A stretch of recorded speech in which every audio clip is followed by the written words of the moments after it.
DCB മീഡിയയുടെ പുതിയൊരു വീഡിയോയിലേക്ക് സ്വാഗതം. ഇന്ന് ജൂലൈ 3 വെള്ളി. ഇന്നും തുടർന്ന് വരുന്ന ദിവസങ്ങളിലും നിങ്ങൾ അറിഞ്ഞിരിക്കേണ്ട പ്രധാനപ്പെട്ട വാർത്താ അപ്ഡേറ്റുകളാണ് ഷെയർ ചെയ്യുന്നത്. ചാനൽ ആദ്യമായി കാണുന്നവർ സബ്സ്ക്രൈബ് ചെയ്യുക.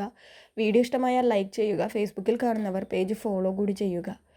ആദ്യത്തെ അറിയിപ്പ്, സംസ്ഥാനത്ത് ഇന്ന് ശക്തമായ മഴ തുടരുമെന്ന് കേന്ദ്ര കാലാവസ്ഥാ വകുപ്പ് അറിയിച്ചിരിക്കുകയാണ്. അടുത്ത 5 ദിവസം ഒറ്റപ്പെട്ട ഇടങ്ങളിൽ ശക്തമായ മഴയ്ക്ക് സാധ്യതയെന്നാണ് മുന്നറിയിപ്പ്.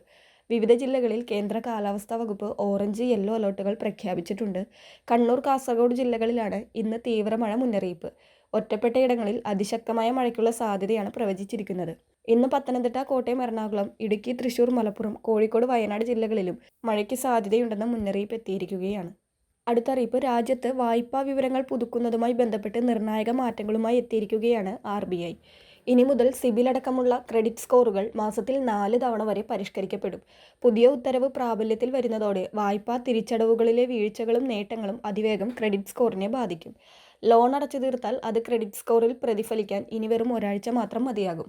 അതേസമയം EMI അടക്കുന്നതിൽ വീഴ്ച വരുത്തിയാലും ദിവസങ്ങൾക്കകം തന്നെ സിബിൽ സ്കോർ താഴേക്ക് പോകും. മുൻപ് മാസത്തിലൊരിക്കൽ മാത്രം മാറിയിരുന്ന ക്രെഡിറ്റ് വിവരങ്ങൾ പിന്നീട് 2 ആഴ്ചയിലൊരിക്കൽ എന്ന രീതിയിലാക്കിയിരുന്നു. പുതിയ ഉത്തരവ് പ്രകാരം ഇനി മുതൽ ഒരു മാസം 4 തവണ ധനകാര്യ സ്ഥാപനങ്ങൾ ഉപഭോക്താക്കളുടെ വിവരങ്ങൾ ക്രെഡിറ്റ് ഇൻഫർമേഷൻ കമ്പനികളുമായി പങ്കുവയ്ക്കണം.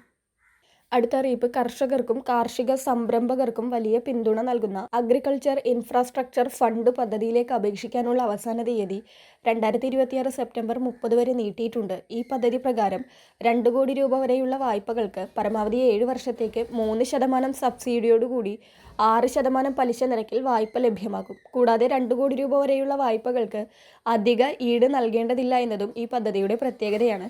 കർഷകർക്ക് കൂടുതൽ വിവരങ്ങൾക്കായി കൃഷിഭവനുമായോ അടുത്തുള്ള ബാങ്ക് ശാഖകളുമായോ ബന്ധപ്പെടാവുന്നതാണ്. അടുത്ത അറിയിപ്പ്, സംസ്ഥാനത്ത് ജൂലൈ മാസത്തെ റേഷൻ വിതരണം ആരംഭിച്ചിട്ടുണ്ട്. മഞ്ഞ കാർഡുകാർക്ക് 30 കിലോ അരിയും 2 കിലോ ഗോതമ്പും സൗജന്യമായും 3 പാക്കറ്റ് ആട്ട 7 രൂപ നിരക്കിലും ലഭിക്കും. പിങ്ക് കാർഡിലെ ഓരോ അംഗത്തിനും 4 കിലോ അരിയും 1 കിലോ ഗോതമ്പും സൗജന്യമായി ലഭിക്കും. കാർഡിന് അനുവദിച്ചിട്ടുള്ള ആകെ ഗോതമ്പിൻ്റെ അളവിൽ നിന്നും 4 കിലോ കുറച്ച് അതിന് പകരം 4 പാക്കറ്റ് ആട്ട 9 രൂപ നിരക്കിൽ ലഭിക്കും. നീലക്കാർഡിലെ ഓരോ അംഗത്തിനും 2 കിലോ അരി വീതം കിലോയ്ക്ക് 4 രൂപ നിരക്കിൽ ലഭിക്കും. കൂടാതെ സ്പെഷ്യൽ വിഹിതമായി കാർഡിന് 3 കിലോ ഗോതമ്പ് കിലോയ്ക്ക് 8 രൂപ 70 പൈസ നിരക്കിൽ ലഭിക്കും. അതാത് താലൂക്കിലെ സ്റ്റോക്കിനനുസരിച്ച് കാർഡിന് 4 കിലോ വരെ ആട്ടയും 17 രൂപ നിരക്കിൽ ലഭിക്കും. വെള്ളക്കാർഡിന് 4 കിലോ അരിയാണ് 10 രൂപ 90 പൈസ നിരക്കിൽ ലഭിക്കുക. അതാത് താലൂക്കിലെ സ്റ്റോക്കിനനുസരിച്ച് കാർഡിന് 4 കിലോ വരെ ആട്ട കിലോയ്ക്ക് 17 രൂപ നിരക്കിൽ ലഭിക്കും. അതോടൊപ്പം ജൂൺ ജൂലൈ മാസത്തിലെ ട്രോളിംഗ് നിരോധനം കണക്കിലെടുത്ത് 52 ദിവസത്തേക്ക് സൗജന്യ റേഷൻ വിതരണം ചെയ്യുന്നതിനായി സംസ്ഥാന സർക്കാർ 30 ലക്ഷം രൂപയുടെ ഭരണാനുമതി നൽകിയിട്ടുണ്ട്. ട്രോളിംഗ് നിരോധന കാലത്ത് ജോലിയില്ലാതായ യന്ത്രവൽകൃത മത്സ്യബന്ധന ബോട്ടുകളിലെ തൊഴിലാളികൾ, പീലിംഗ് തൊഴിലാളികൾ, മത്സ്യമേഖലയിലെ അനുബന്ധ തൊഴിലാളികൾ എന്നിവർക്ക് ഇതിൻ്റെ ഗുണം ലഭിക്കുന്നതാണ്. വളരെ പ്രധാനപ്പെട്ട ഈ വാർത്താ അപ്ഡേറ്റുകൾ മറ്റുള്ളവർക്ക് കൂടി ഷെയർ ചെയ്യുക.